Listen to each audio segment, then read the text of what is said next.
Oh,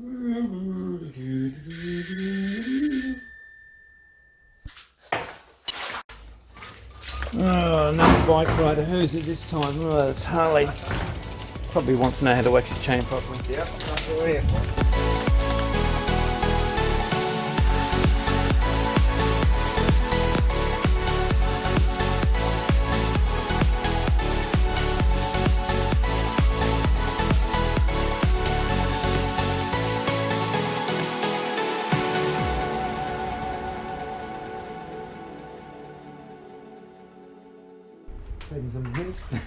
The afternoon before interviewing each other, Harley checked out some of my gear and I checked out his bike. Harley's got his... Okay, so Harley's got his camera on the front here. Good, and that's the session 7. 7 says 7. I couldn't work out a reason to justify the 9. Yeah. Yeah. Hero 7. Oh, you got the smooth. strands. Yeah. My favourite group. Fading pink. That's Natasha's actually. I was going to set up and charge it up. Left the cable. What's the thing at the back there? This is like an exposure. It's like a little thing. So it's generally on the helmet. It's just like a little, should be a red light there. Pretty bright. Yeah. Mountain bike pedals. The midfoot cleat.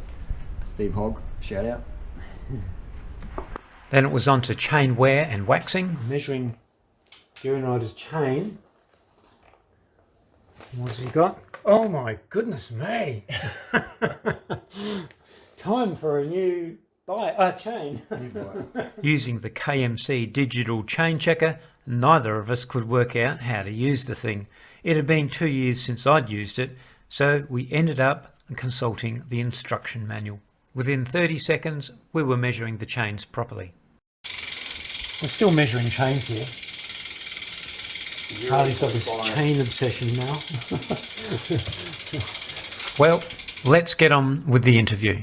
Harley Johnson, Durianrider, and I've got some questions because I'll get confused. Any question, any time from anyone. Alright, then pick a number between 1 and 18 because I've got 18 questions. We'll just go from the top, number 1. Number 1. It's a prize, no. How did you get started as a YouTuber? I got started as a YouTuber back in 2005.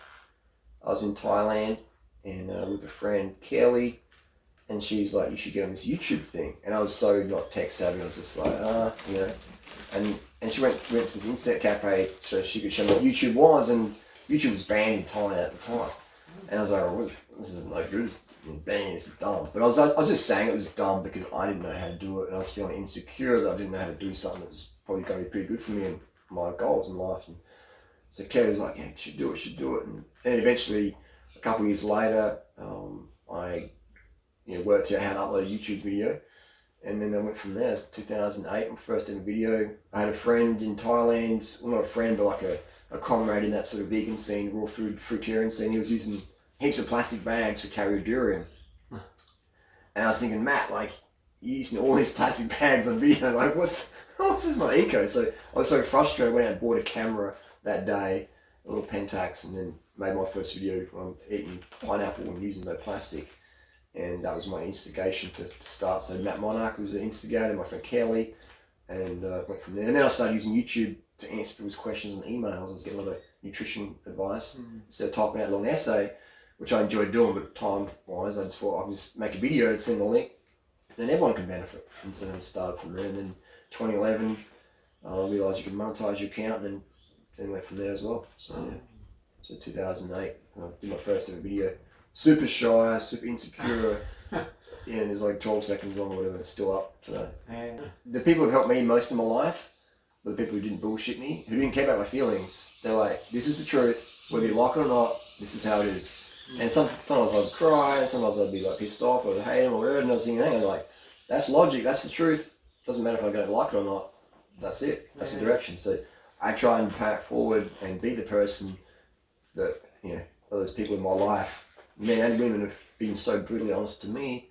And maybe my feelings were hurt at the time, but it's made me more of a man, and it's given me more direction. So I am very abrasive on just clear cut, because I loved it when people didn't bullshit me. Because time, as you know, like, you make money, you can lose money, you can make money, it's no worries. But time, you lose time in the wrong direction in life, you don't get that back. You know, so yeah. So I don't care if people don't like me or whatever. You know, it's like I don't care about that. So I always want to get the message, and it's your life, it's your choice. Yeah. So, I'm not here to be popular. Yeah, that's it. I would rather be known for being brutally honest versus Mr. And I Popular, think Mr. Fake. because of the health aspect that you started with years ago, eating right, looking after yourself, ride bike or exercise, because you were running as well. You were I was always, you probably still are. I was one of those kids at school who loved to be fit, but I wasn't fit. I had asthma and allergies and all sorts of digestive issues and that. So, but I was the kid who wanted to be, the Nike athlete or the Adidas boy or whatever. But I was always like dead last on sports day when it came to selection. But then eating better and getting to nutrition, physiology, understanding it better from a real world perspective helped me get my fitness up. And to have a healthy lifestyle today, a lot of people think, it means you've got to go to a gym, it means effort, it means chunks of my time. It does require time, it does require effort, but you're going to find the benefits far outweigh it. Sure. Yeah, like they say, sacrificing your health to attain wealth, and then when that flips over and you become unhealthy, you are now sacrificing that wealth to try and get back some of that health. Good one. Yeah. So you're a vegan baking specialist. Isn't it really hard to bake without eggs? You can use Natasha's sitting out of frame there. She's the chef. What bacon? Baking? When you're baking, you can use that mashed banana right there, or applesauce, or a vegan yogurt. Yeah, or vegan egg replacer or something. Yeah, like or egg replacer. Yeah. Cornstarchy, things like that. What's vegan yogurt made from? Soy. If it's not soy soy. or oat milk or coconut. Or coconut. Okay. I've seen a few coconut products taken off. Yeah, they can be a bit fatty, but they can be in small amounts if they're fine. For sure. The UCI banning Super Tuck, and I heard arms resting on the top bar as well. The doggy. On here, yeah. Yeah. They're banning both those. Yeah, puppy paws. It's called puppy paws when you're bent over like that. Puppy paws. I think it's great that they're banning it personally, because it just, what seen on TV, the kids do, or the new riders do. And then, not just the new riders. Yeah, well there you go. Like, no one wants to have a family member in hospital or in a wheelchair or with spinal issues or a traumatic brain injury because they were doing a super tuck and it was totally fine, and then the dog ran out and all of a sudden they can't brake. No one wants that, man. No one wants to deal with that. So I think it's great that they banned it. Most of the time super tuck's totally fine. I used to super tuck on my BMX in the 80s. And then one time I went to get up in the pedals and my shorts grabbed my seat tip, and then I lost the control a bit. I didn't crash, but I was like, okay, this is a bit scary. But I used to super tuck in the 80s, and we used to have like pads on our top tubes and stuff. You probably remember. Yeah. Probably the same. So, but I think it's great they banned it because it just sets a bad example for. It's not necessary. What's more aero is sitting your stomach on the back of your seat, and then you got more control there. We live in a world where dogs, cats, deers, bats, SJWs are on the road, and you gotta look, your pothole, your blowout, your handlebars slip, things happen. Your fork steer snaps because you didn't have a cut properly. I'm not a fan of taking risks when there's minimal reward. Yeah, it might be advantageous for the pros, and even if they bust their bike doing it, it's okay for them because it's a big prize money at the end. Yeah, and it's sponsored by the bike companies anyway. New frame, new bike. But like you said, they got to set the example, and we can. Yeah, there's many things in the UCI I can focus on. I think banning super tuck is good. I think banning road furniture in the finish is a good idea. Right. I think banning downhill finish is a good idea. I think most finishes should be flat or slightly flat. Why not? Just increases the safety for the riders. Yeah. I mean, riders are chewed up and spat out enough as it is. Why not make it a little bit safer for them? Yeah. And why put road furniture in the finale or a roundabout? This is, if we want to watch carnage, let's go watch downhill mountain biking, mate. Road cycling's dangerous enough as it is. Yeah. I think the safer we can make it, the better. And that, in my opinion as well, like, it's controversial, but I think we should legalise all doping, so then riders get the proper pharmaceutical care they need, and not having to do, dodgy fridges in the back hotel in San Sebastian. The fridge goes off that night, and your BBs are all cooked, and riders should have total safety, more safety than what they have now. It's already dangerous enough. And then you have total transparency. You don't have any dodgy black market products that's maybe unsterile or whatever.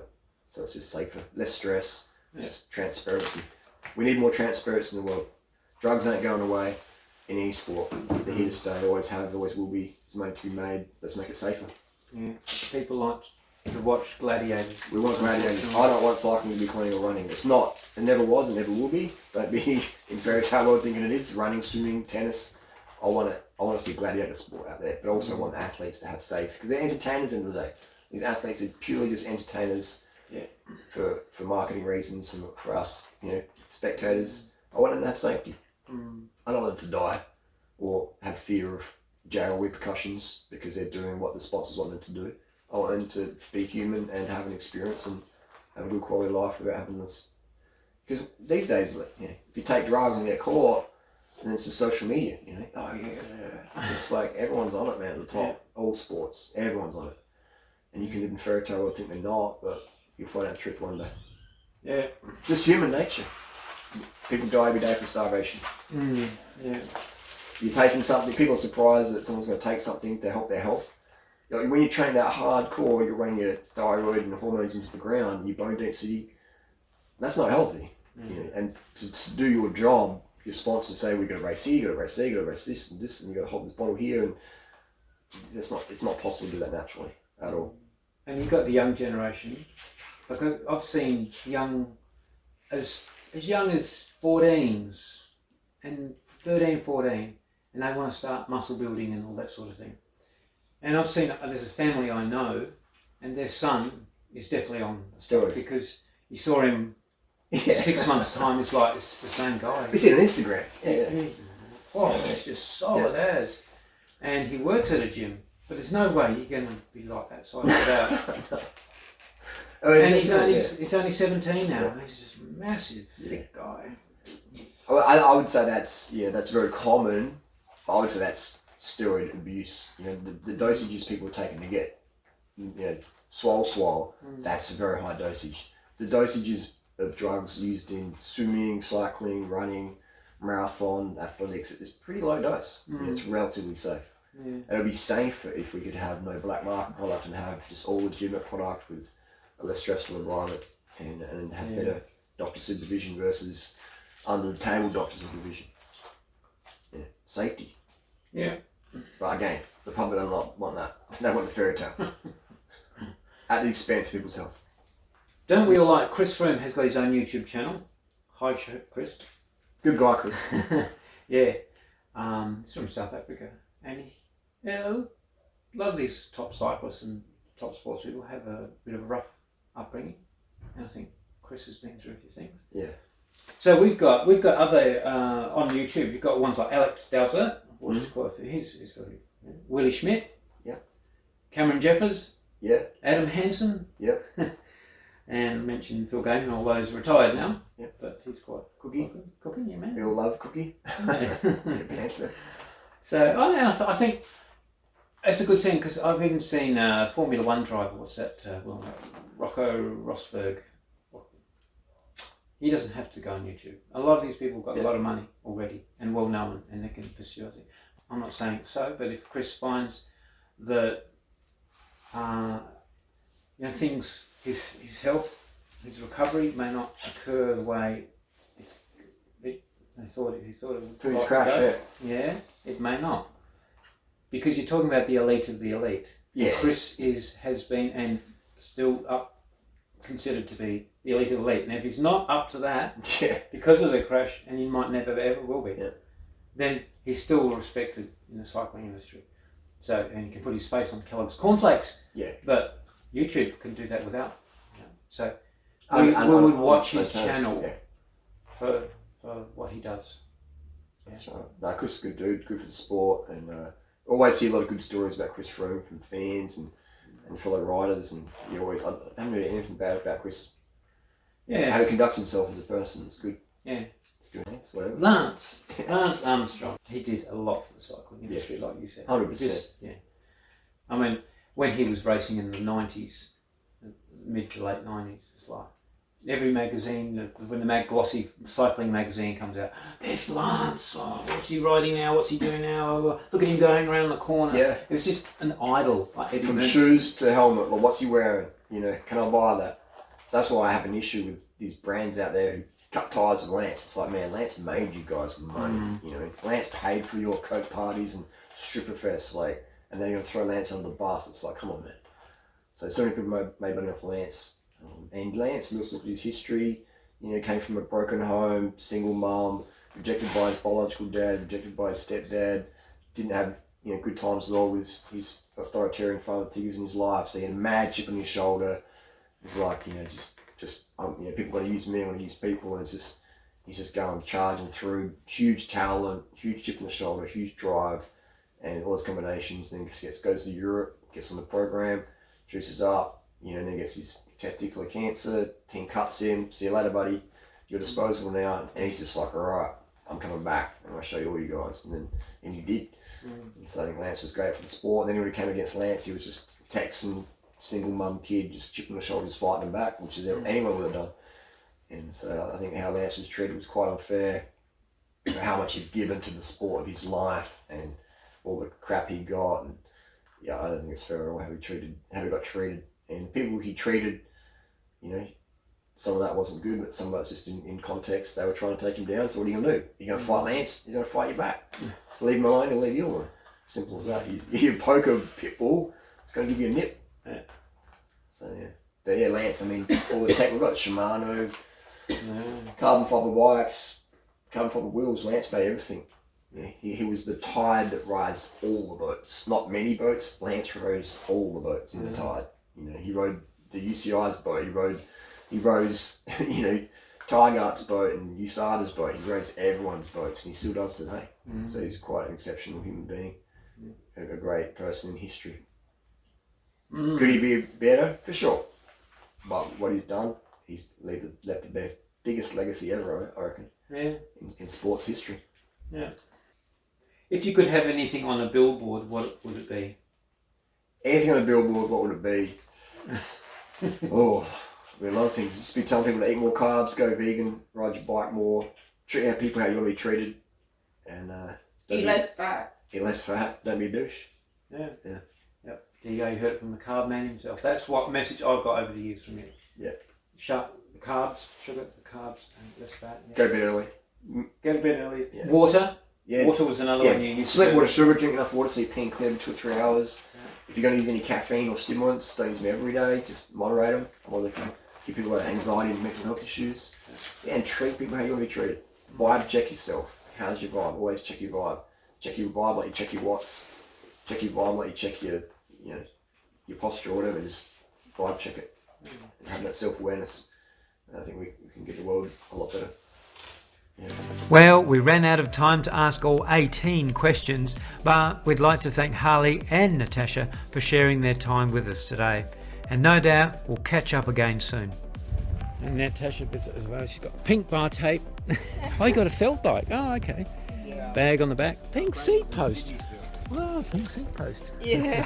Well, there you go. They don't have a car. They ride everywhere. Absolutely everywhere. And how many clicks are we from Adelaide? About 86 kilometres from Adelaide. And they still ride their bikes all the way down here. And now they're going to go all the way back. If you'd like to meet Harley and Natasha, or even myself, the tour down under every January is a great opportunity to do so. We'll see you there. Thanks, Dave. See you later, Nice guys. to meet you. Yeah, see you. Have a good one.